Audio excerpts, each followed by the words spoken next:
Being a good person isn't about virtue signaling. It's not about fitting in, obeying rules, or impressing anyone. It's not even about karma. It's about strategy. It's about efficiency. It's about power with long-term stability. Let's unpack that with grounded reasoning. Every time you act with kindness, fairness, or generosity, something happens in your body. Your nervous system enters a regulated state. Stress levels drop. Cortisol decreases. Oxytocin rises, the connection hormone. Serotonin kicks in, the mood stabilizer. This is not sentimental. This is hardwired neurology. Why does this matter? Because regulated people make better decisions. You see more clearly. You react less impulsively. You're more creative, more focused, and more able to handle pressure. That's the irony. Being good isn't weakness. It's a biological upgrade for clarity and calm under fire.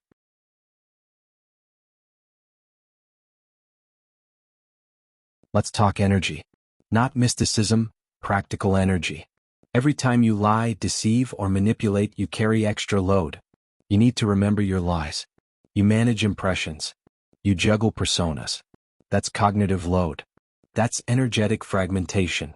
But when your actions match your values, your energy becomes coherent. No background noise. No inner conflict. You're not split in 10 directions. That coherence is what people call charisma. It's not charm. It's alignment. People can feel it, and they trust it without knowing why. Being good creates internal silence, a kind of power that doesn't need volume.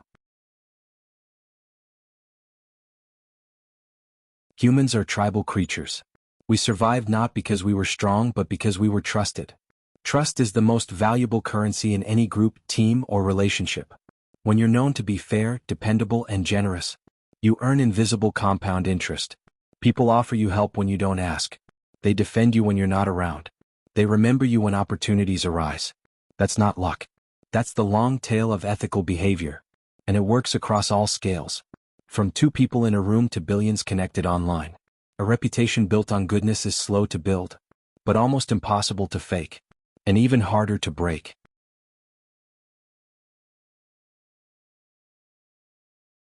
In a world driven by short-term rewards, being a good person is often underestimated. The cheater wins fast. The manipulator scores early. The loud and aggressive take the stage. But over time, those tactics collapse under their own weight. They burn out bridges. They attract unstable allies. They always need new victims, new schemes, new masks. The good person? They build trust networks that last. They don't need to start over every year. They don't fear being exposed. There's nothing to hide. It's not about being perfect. It's about being consistent, accountable, and self-aware. In strategy terms, being good is low-variance, high ROI behavior. It's stable, repeatable, scalable. It's how you win without selling your soul.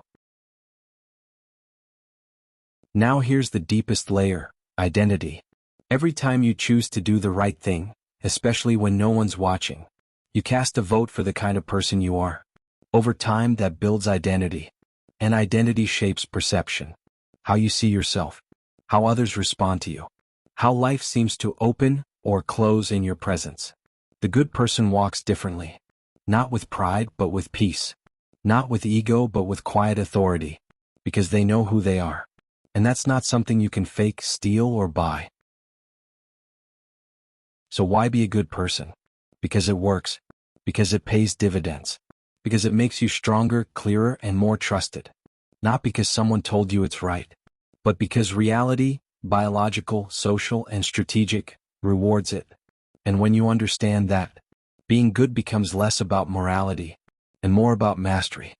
If this video made you think or rethink something, like and subscribe to the channel to help us grow.